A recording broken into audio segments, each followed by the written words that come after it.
Hello, good day, and welcome to Lena Media TV News. I am Victoria broadcasting from Canada, and these are the headlines for today's stories.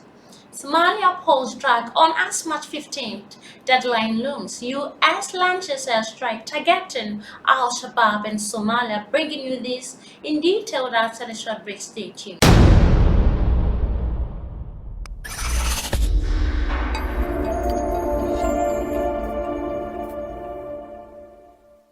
Hello and welcome back from that short break. Now news in detail. Somalia polls drag on as March 15th. Deadline looms. Somalia parliamentary elections are still dragging on furthest to the deadline of March 15th. Constituencies like Gabia and Jido, Jabland are nowhere near being done as a dispute resolution team has been raising against time this week to reach a deal on the actual venue of the poll.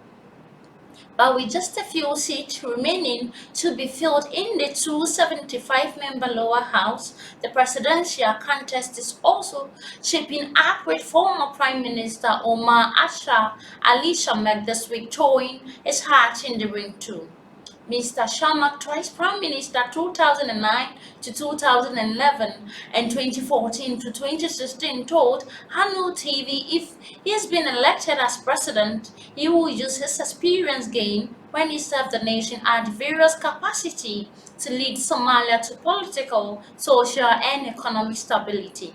Mr. Shamak also served as ambassador to the US. He also be in the race with at least two former prime ministers and a former president who was his boss.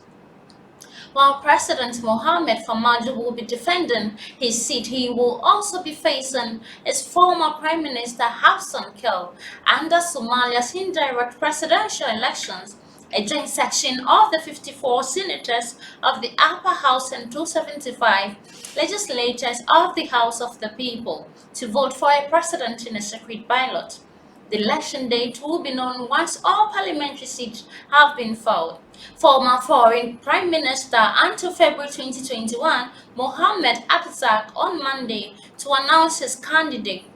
Mohamed Al-Fari, a political observer in Mogadishu, said on Tuesday that the large number of presidential candidates will give the deciding joint section plenty of choice.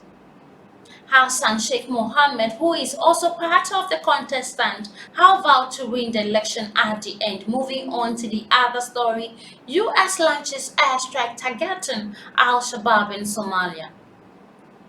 The U.S. military conducted an airstrike against Al-Qaeda-affiliated Al-Shabaab jihadists on Tuesday, the first since President Joe Biden took office. The Pentagon said the U.S. Military Command for Africa, in coordination with the Somali government, conducted one airstrike on the vicinity of Galkayo, Somalia today against Al-Shabaab, Pentagon spokeswoman. The strike 700 kilometers northeast of the Mogadishu targeted Shabaab, Islamic said.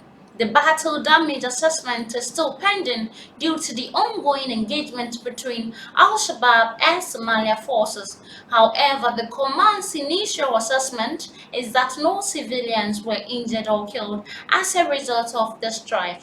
Biden was inaugurated the next day as soon as he arrived at the White House. He limited the use of drones against jihadist groups outside U.S. theater of the war. That reversed the policy of his predecessor Donald Trump, who had given the U.S. military carte blanche in countries such as Somalia and Libya. In March, Pentagon spokesman John Kirby said that any planned strikes against jihadist groups outside Afghanistan, Syria, Iraq were now submitted to the White House before being carried out.